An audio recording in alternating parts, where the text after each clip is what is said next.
After the end of World War II, the world was split into two, East and West. This marked the beginning of the era called the Cold War.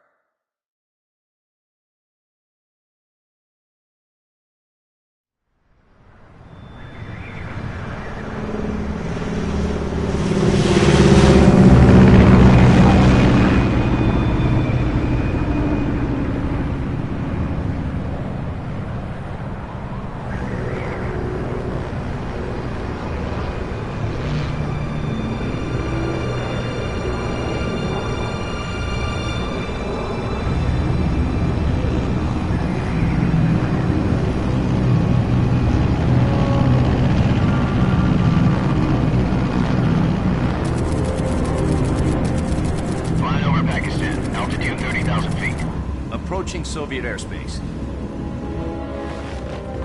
20 minutes to drop off. Commencing internal depressurization. Equipment check. Arm main parachute. All right. You ready to go? Drop zone still showing a high pressure mass. Cav okay. Good. We've got high visibility.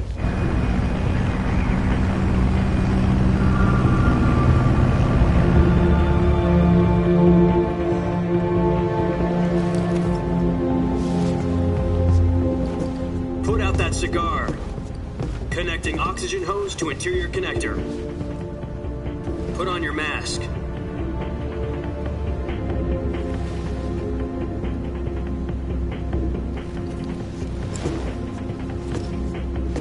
Does this panty waste know what he's doing? Approaching release point. 10 minutes to drop off. Hey, are you deaf? He said put out the cigar and put on your mask.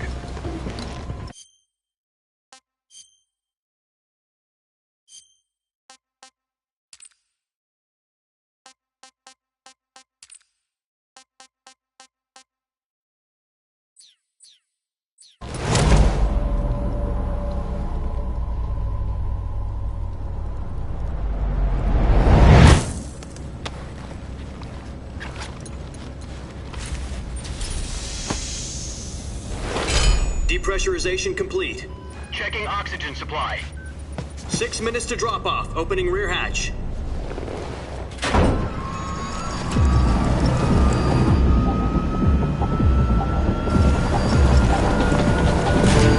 Sunrise.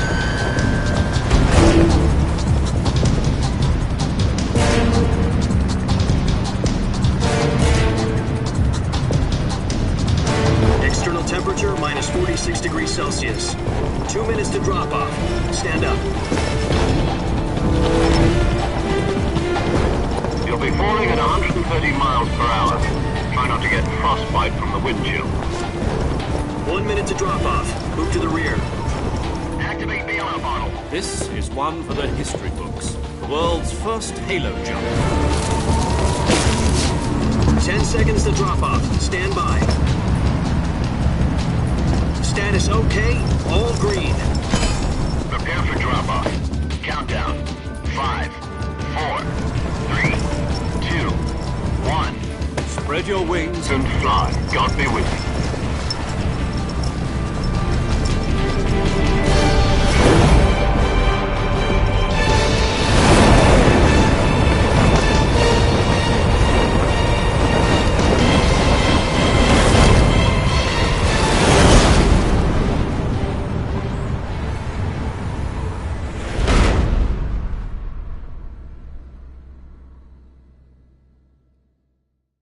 Jack, I've got some important news. The head of the CIA has finally given us the green light for the virtuous mission. Virtual mission? No, the virtuous mission. The future of our Fox unit depends on it. If it succeeds, we'll be officially organized into a unit. Virtuous mission? Sounds like some kind of initiation ritual. You know, don't get cocky. This isn't a training op. Right. So what exactly is this wonderful mission? Well, about 2 years ago, a certain Soviet scientist requested asylum in the West through one of our moles. His name is Nikolai Stepanovich Sokolov. He's head of the OKB 754 Design Bureau, one of the Soviets' top-secret weapon research facilities. and the East's foremost expert on weapons development. Sokolov, isn't he that famous rocket scientist? The very same. On April the 12th, 1961, the Soviets achieved the first manned spaceflight in history. The Earth was blue, but there was no God. Well spoken. The rocket that carried Yuri Gagarin into orbit was the A-1, known as the Vostok rocket. Sokolov is said to be the man most responsible for the multi-engine cluster used in that rocket. After Gagarin's flight, Sokolov left rocket development to become the head of the newly established Design Bureau. From a lowly technician to head of a design bureau, that's quite a success story, so why'd he want to defect? It seems he'd become afraid of his own creations. Afraid? Call it a crisis of conscience. And for that, he left his country and his family behind and went over the fence? Not exactly. One of his conditions was that his family was also to be taken safely to the west. We used a mole to get the family out first and succeeded in sneaking Sokolov over the Berlin Wall shortly afterwards. I was the one who conducted the operation. The security on the eastern side was still full of holes back then. Then what? We got Sokolov over in one piece, but the whole ordeal had left him exhausted, and we checked him into a hospital in West Berlin. It took him 2 weeks and more than 600 miles to get from the research facility in the Soviet Union to Berlin. He was in no condition to say anything coherent. And it was only a week later that we had something much bigger on our hands. The Cuban Missile Crisis. October the 16th, 1962, President Kennedy received word that the Soviets were in the process of deploying intermediate-range ballistic missiles in Cuba. The President demanded that the Soviets dismantle and remove the missiles. At the same time, he announced a naval blockade to prevent further missile shipments from reaching Cuba. But the Soviets didn't back down, instead placing their armed forces on secondary alert. Soviet transport ships carrying missiles continued on course towards Cuba. US and Soviet forces went on alert for an all-out nuclear war. Frantic negotiations were conducted through the UN's Emergency Security Council and unofficial channels to end the hair-trigger standoff. Finally, on October the 28th, the Soviet Union agreed to remove its missiles from Cuba, and so the world avoided a nuclear holocaust. But in order to get the Soviets to pull their missiles out, we had to make a deal. You mean the one where the US agreed to remove its IRBMs from Turkey? No. The Jupiter IRBMs deployed in Turkey were obsolete, and we were going to get rid of them anyway. They had no strategic value whatsoever to either the US or the Russians. The Turkey deal was a ruse, a cover story that was fed to the other intelligence agencies around the world. So what did the Russians really want? Sokolov. They wanted us to return Sokolov. You mean the Soviets pulled out of Cuba just to get their hands on Sokolov? That's right. What the hell was he working on? At the time, we had no idea. We were running out of time. It was either give up Sokolov or risk full-scale nuclear war. In the end, we had no choice. President Kennedy gave in to Khrushchev's demand. The next day, I got Sokolov out of the hospital, handing him over to agents on the eastern side. Sokolov kept on screaming, "Save me," until he disappeared from my sight. Then, a month ago, we received some new information from one of our moles. About Sokolov? Yes. He was taken back to the research facility and forced to continue working on the weapon in question under KGB supervision. What's more, it's on the verge of completion. So what kind of weapon is it? Something to do with space rockets? No, missiles. Same technology. I guess you're right. We don't know the details, but it appears to be a new kind of nuclear device. For half a year now, the Soviets have been conducting frequent nuclear tests at Semipalatinsk. Something to do with the weapon, I assume. We're talking about a secret weapon so big that Khrushchev was ready to pull out of Cuba to get it back. Is Sokolov still in the facility? No. According to our intelligence, he's in Selinoyarsk, a place in the mountains about 3 miles to the west that's known as the Virgin Cliffs. The Virgin Cliffs. Nice name for a virtuous mission. They moved him there just recently. Why? Apparently, they're conducting a field test of the weapon, but it's our best chance to get him back. This mission would never have been possible if he was still in the research facility. This is our last chance. Sokolov must have known that too when he contacted us.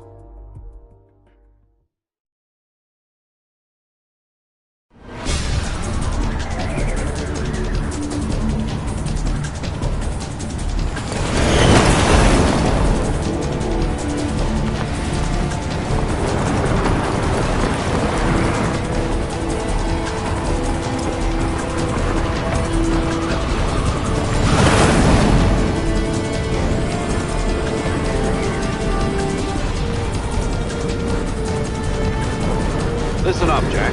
Your mission is to infiltrate Selino-Yarsk in the Soviet mountains, ensure the safety of Sokolov, and bring him back to the West.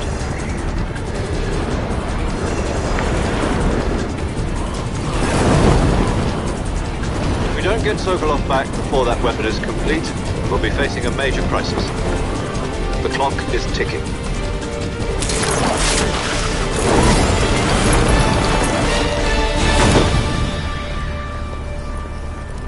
Once we've confirmed the rescue of Sokolov, stand by at the recovery point. A recovery balloon will be dropped at that point. Helium will be pumped into the balloon to inflate it. The process takes about 20 minutes. Once it's complete, the gunship's arm will latch onto the balloon and pull it up. The Fulton surface-to-air recovery system. I'm familiar with the theory. Take it easy. It's been combat-proven. Do you think Sokolov is up to it? The shock will be less than during a parachute jump, and the arm can handle up to 500 pounds. So you're planning on going over the border in a single combat Talon? She's equipped with two 6-barrel 20mm Vulcan cannons, as well as two 40mm machine guns. Sounds like she could hold her own against a battalion of tanks. Even with the fuel in the reserve tank, we're facing a 4-hour time limit. If all goes well, it shouldn't take more than a few hours. Home in time for dinner. But if anything goes wrong, you'll be eating dinner, breakfast, and all the rest of your meals in the jungle.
Do you copy?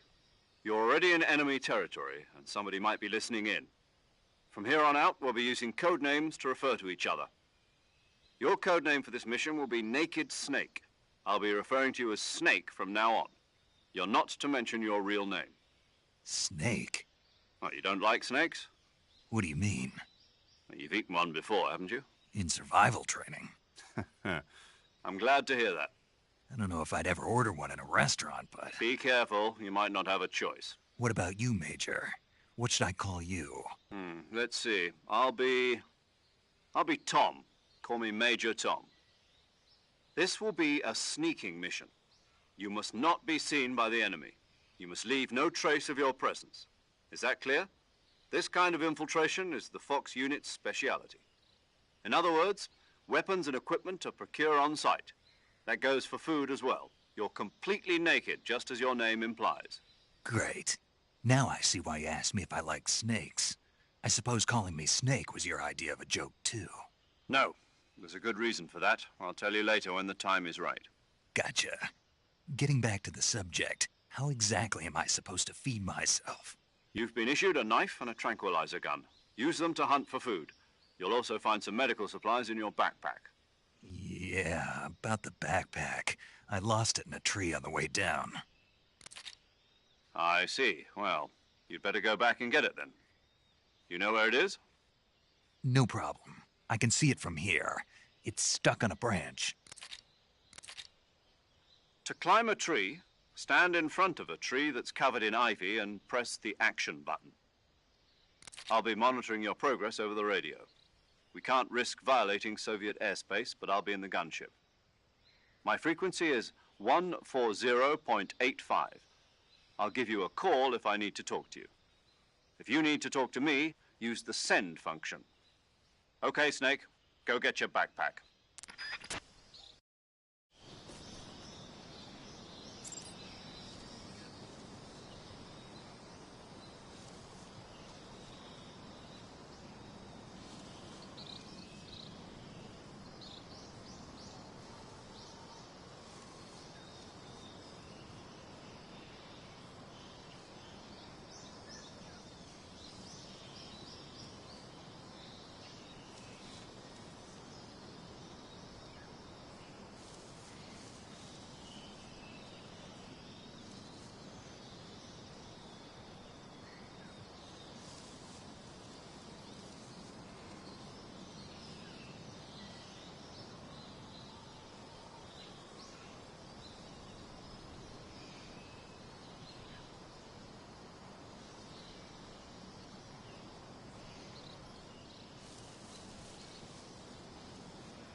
I see you've retrieved your backpack, Snake. To equip a weapon, it's necessary to take it out of your backpack. In the survival viewer, choose Weapon from the backpack. Your available weapons will be displayed in a list on the screen. From that list, choose the weapon you want to equip and press the Enter button. For other equipped items, just do the same thing from Item. Got it. Use the survival viewer backpack. Yep, that's right. Survival is fundamental to this mission. After you've been out in the field for a while, your stamina will start to drop. If your stamina gets too low, it'll affect your performance. You won't be able to shoot accurately, for example, and your wounds won't heal as smoothly. Keep an eye on your stamina so you don't run out. To recover lost stamina, you can hunt for local flora and fauna. You can use either your tranquilizer gun or your knife to hunt. My only weapon is a Mark 22 Hush Puppy tranquilizer gun? That's right. It's been fitted with its own suppressor. However, the suppressor will deteriorate every time you fire. Once its durability reaches 0, the noise suppression effect will be gone. So don't get too trigger happy with it. The suppressor's durability is shown in the icon. Any weapons and equipment beyond what you're carrying now, you'll have to find as you go. I have to find my own weapons and equipment? Whose crazy idea was this anyway? Solo covert actions are standard Fox operating procedure. You can't leave any traces of your presence. No weapons, equipment, footprints, sweat, or bodily waste. The same goes for bullets and cartridges, too. Your presence in enemy territory is already a violation of international conventions of warfare. There aren't supposed to be any American soldiers in Russia. It could spark an international incident. You can't let anyone see you. You can't let the enemy know you're there. This is a stealth mission. You're a ghost, Snake, in every sense of the word. And there'll be no rescue if you're captured. The military and U.S. government will deny any involvement in the affair. Then I'll just have to take care of myself, huh? I'm afraid so. You've been given a fake death pill for that purpose. SIS guidelines stipulate that soldiers on covert ops like this one be issued a potassium cyanide capsule. Tape it to your body so you can take it when you need to. How generous of you. Use it if you're taken prisoner by the enemy. It'll send you into a state of false death for a short time. Fooling them into thinking that I'm really dead. So how do I come back to life? Just take the revival pill. You mean that thing they put in my tooth before the mission? That's the one. But be careful. If you remain in a state of false death for too long, nothing will be able to bring you back. Remember that. I'll keep it in mind. You said this was a solo mission, right? Right. I guess that means I can't count on any reinforcements. Correct. The mission rests entirely in your hands. A real one-man army. Relax. There's a support team ready to back you up over the radio. Who? I'll introduce them to you. This time, survival is of utmost importance. The first member of the support team will be in charge of monitoring your physical condition, acting as a medic, so to speak, as well as recording your mission data. She's a member of Fox as well, and she's here on the gunship with me. She? Hello, Snake. I'm paramedic. Nice to meet you. Paramedic. As in a medic who comes in by parachute. Aren't you going to tell me your real name? Are you going to tell me yours, Mr. Snake? My name, huh? It's John Doe. And they call you Jack for short. You're a regular Captain Nemo. A name means nothing on the battlefield. After a week, no one has a name. What's your name? Jane Doe. Very funny. I wasn't joking, but I'll tell you my name only if you manage to make it back alive. My frequency is 145.73. She's also in charge of recording your mission data. Whenever you want to save, send a message over the reserved save frequency, 140.96. So saving lets me record my mission data. That's right. It also records the state of your health. Good to know. There's one more person I want to introduce you to, Snake. Huh? Speaking of snakes, you remember the boss, don't you? A legendary soldier and your mentor. Actually, it was the boss that got the DCI's authorization in the first place. She's going to be serving as Fox's mission advisor. The boss is? She also helped me plan this mission. She and I were at SAS together. Jack, is that you? How many years has it been? Boss? That's right. It's me. Oh. Talk to me. Let me hear your voice. It's been 5 years, 72 days, and 18 hours. You've lost weight. You can tell just by the sound of my voice. Of course I can. I know all about you. Really? Well, I don't know anything about you. What's that supposed to mean? Why'd you disappear on me all of a sudden? I was on a top-secret mission. You didn't need me anymore. But there were still so many things I wanted you to teach me. No, I taught you everything you needed to know about fighting techniques. I taught you all I could. The rest you needed to learn on your own. Techniques, sure. But what about how to think like a soldier? How to think like a soldier? I can't teach you that.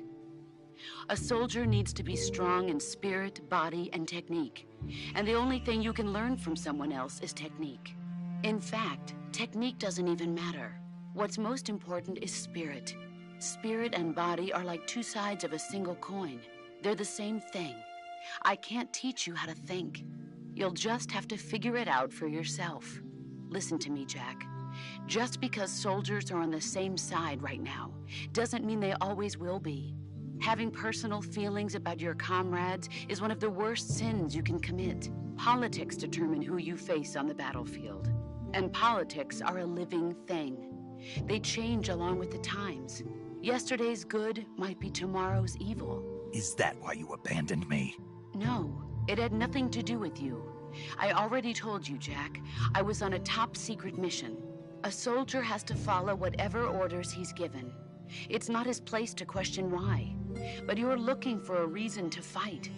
You're a natural-born fighter, but you're not quite a soldier. A soldier is a political tool, nothing more. That's doubly true if he's a career soldier. Right and wrong have no place in his mission. He has no enemies and no friends. Only the mission.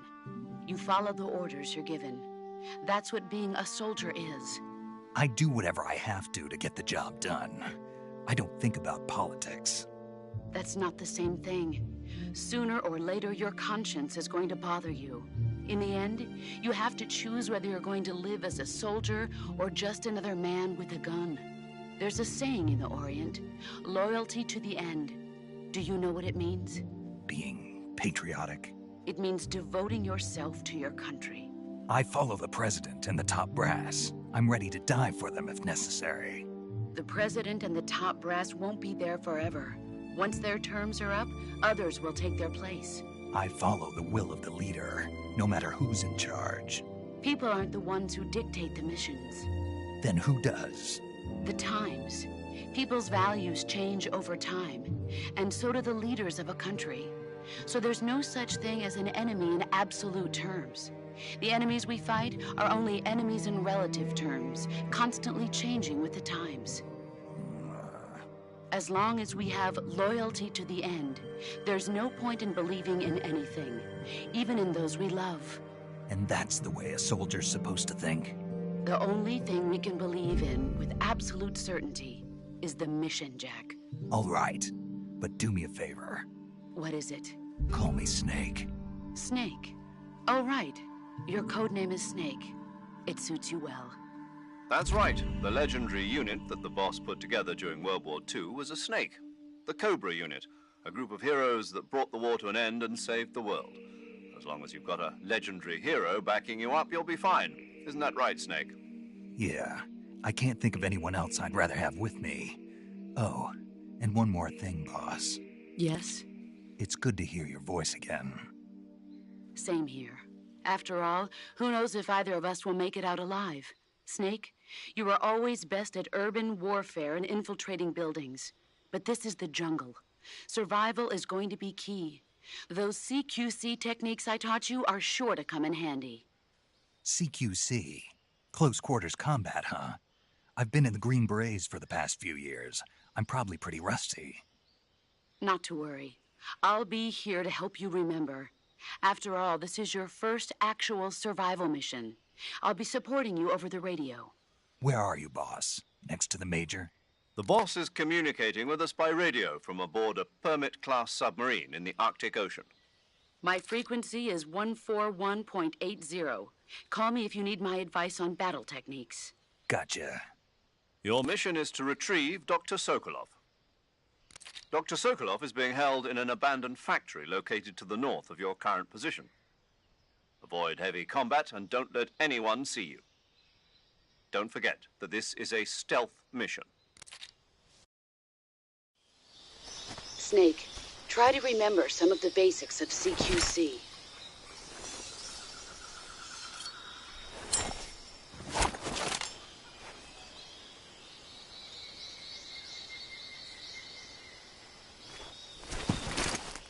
Commencing virtuous mission now.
Saving the game, Snake? Hey, Snake, you ever heard of Godzilla, King of Monsters? No, what is it? It's a movie. You haven't seen it? Nope. It's about this monster called Godzilla, who grows to an enormous size in a nuclear test and goes on a rampage in Tokyo. Nuclear test, huh? Then the Marshall Islands must be crawling with giant monsters right about now. It's just make-believe. Maybe that's why my pants have been so tight lately. Snake, it's a movie, not a report out of Los Alamos. I know. So then what happened? Godzilla is immune to all weapons, and humanity has no way to stop the monster. Dr. Shirazawa develops a new type of weapon, but meanwhile Godzilla is getting closer and closer to Tokyo, obliterating everything in his path. It was originally a Japanese movie, but they made an American version too. I recommend seeing the original Japanese one if you ever get the chance. It's mostly mindless fun, but it's also got a serious anti-nuke message as well. Where can I see the original? You'll just have to go to Japan. Really? That's too bad. If you wait 40 years, you might be able to see it in America too. It might even win awards all across the globe in 60 years. Why's that? 2024 will be Godzilla's 70th birthday. You think they're still going to be making Godzilla movies then? Of course. Everybody loves Godzilla. You sure know a lot about movies. I don't suppose you're the movie-watching type, are you? Not really. Okay, then I'll tell you everything I know. When the going gets tough, movies can save your life. It's always good to be able to look at things from a different perspective when you get in a jam. That's the magic of movies. No kidding. Well, I guess it might at least make a nice distraction. That's the spirit, Snake. Have a little fun.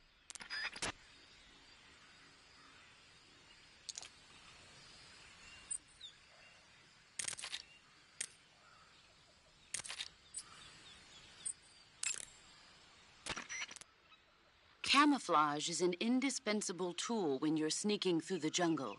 To use camouflage, first press the Survival Viewer button to go to the Survival Viewer. Then select Camouflage and press the Enter button. Select Uniform to select Battle Fatigues, and Face to select Face Paint. Choose battle fatigues that match the surrounding environment. The most effective camouflage is attained by selecting fatigues that blend in with the environment. Camouflage patterns that stand out in your surroundings will attract attention.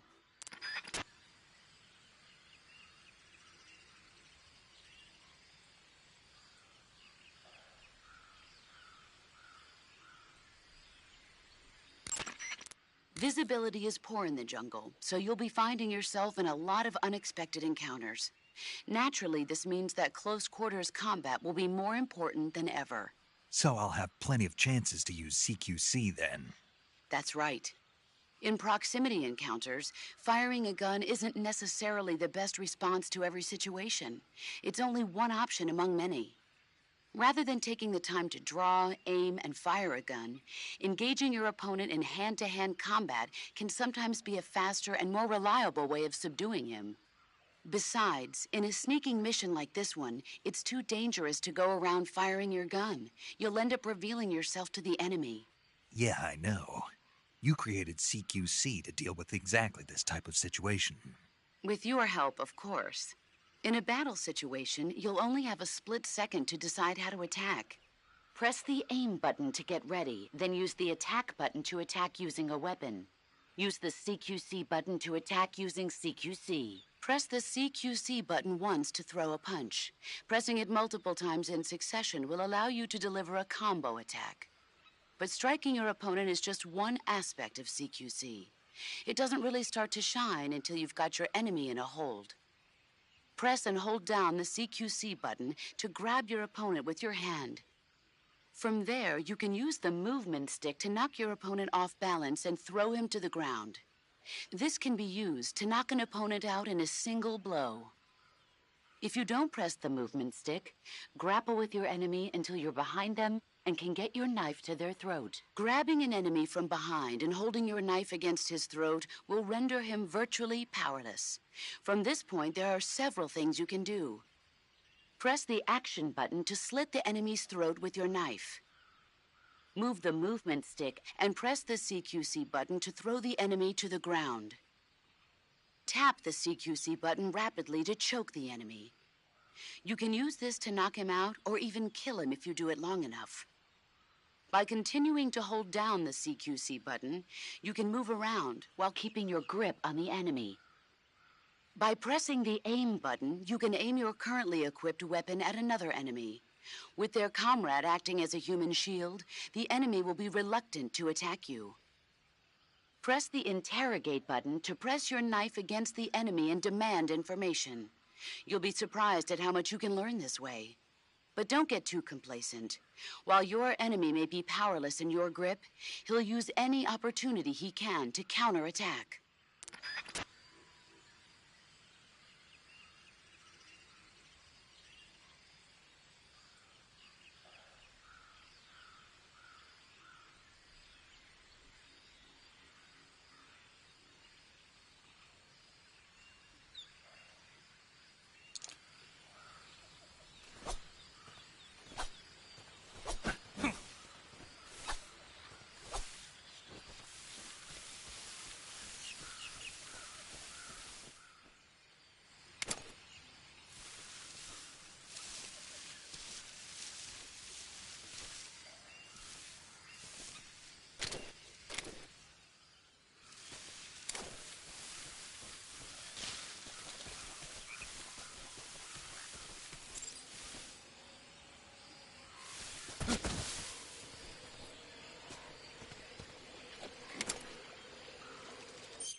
You can only use CQC to grab enemies when you're right enough. You won't be able to grab such as the assault rifle. So in other words, I can't throw enemies with CQC when I'm holding an assault rifle or a hand grenade. Exactly. Don't forget it.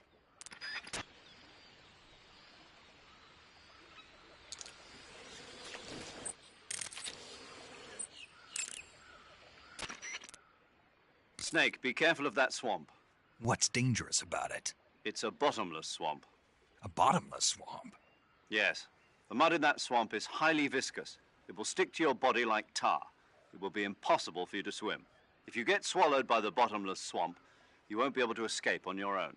Once you sink down to about head level, you'll be trapped for good. Make sure you get out before that happens.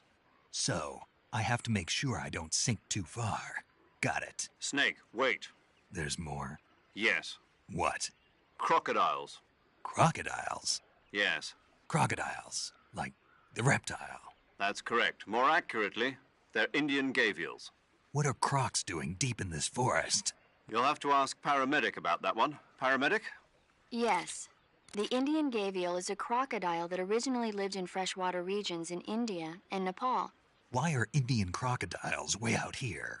They're captive crocodiles that were brought here for research purposes but escaped and became wild again. Indian gavials are large creatures. Adult males grow to over 6 meters in length. You'll never catch one alive, even if you use the tranquilizer gun. Got it. So, how do they... Taste? Yes, I did look into that. You know what they always say. Tastes like chicken. Sounds delicious. But be careful when capturing an Indian gavial.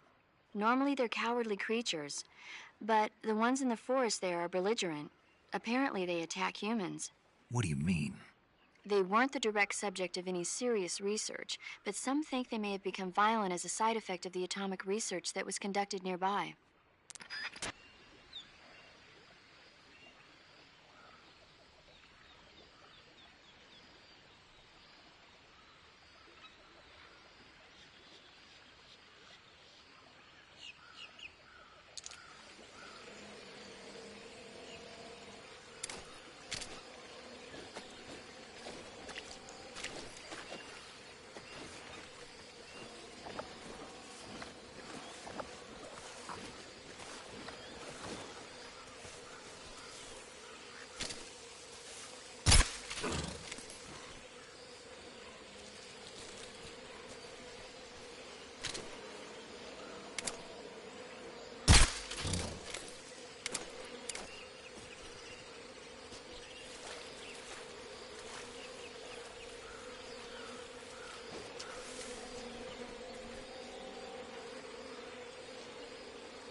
Major, I've spotted 2 enemy soldiers. They're probably KGB troops sent to guard Sokolov. AK-47s and grenades.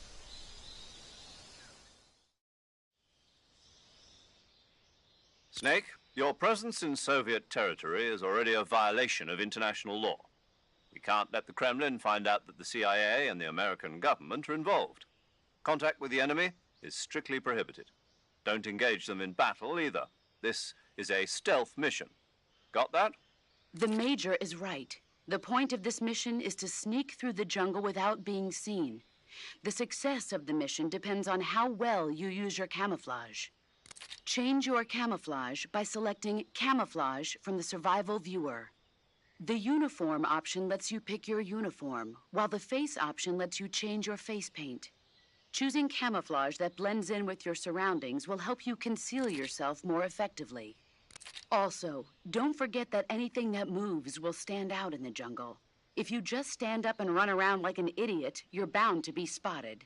But if you crawl instead, you should be able to sneak by without being noticed.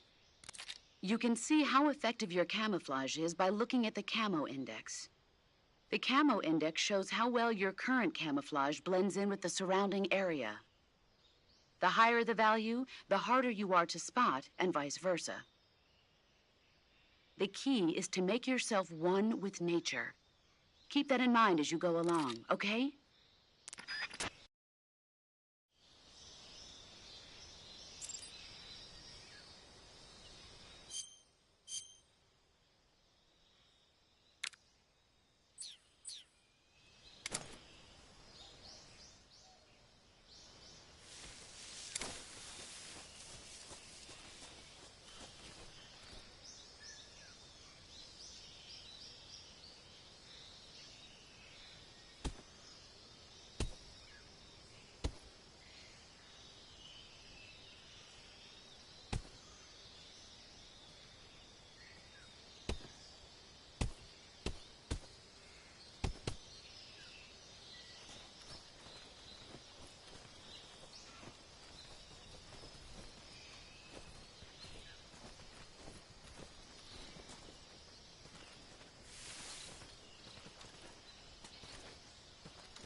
Speak. We won't hand over Sokolov. Answer me. Let go of me.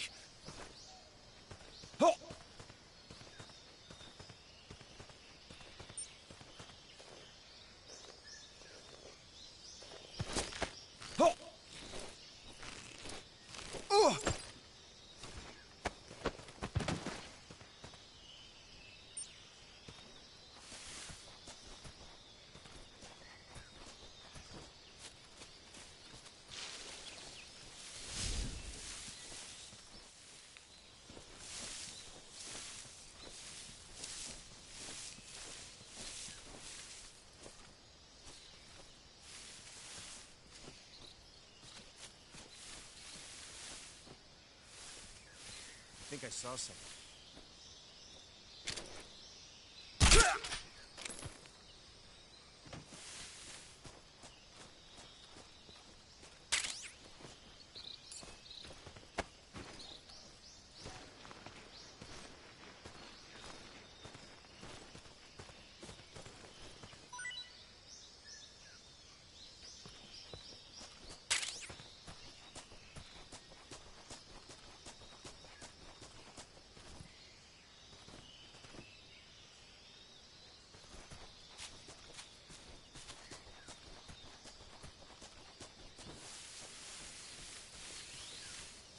Something there.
Major, I've reached the abandoned factory where Sokolov is supposedly being held. This place is a dump.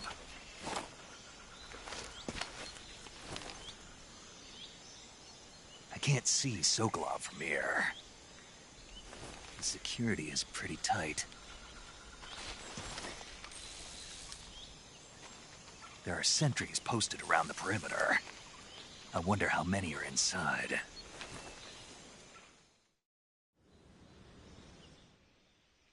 Your objective, Sokolov, is inside the factory. They should be holding him in a room in the northeast section. Northeast section. Got it. Be careful. Your mission is to bring Sokolov back alive. He must not be exposed to any kind of danger. Do not approach Sokolov while in the alert phase. Right. Oh, and one more thing, Snake. You mean there's more? No, it's just that when you get to Sokolov, I want you to tell him something from me. And that is? Sorry for being so late. Is that all? Yes. Understood. Beginning my approach to the target.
Who's that?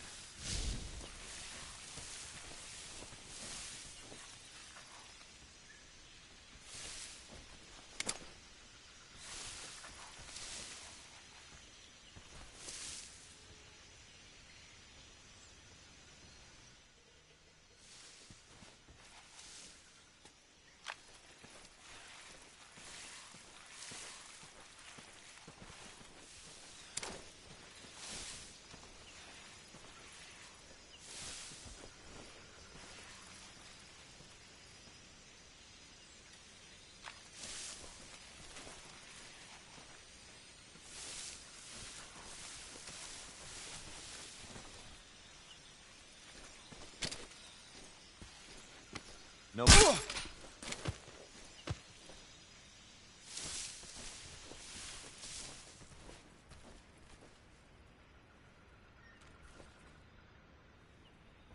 think I saw something. Huh? Who's that?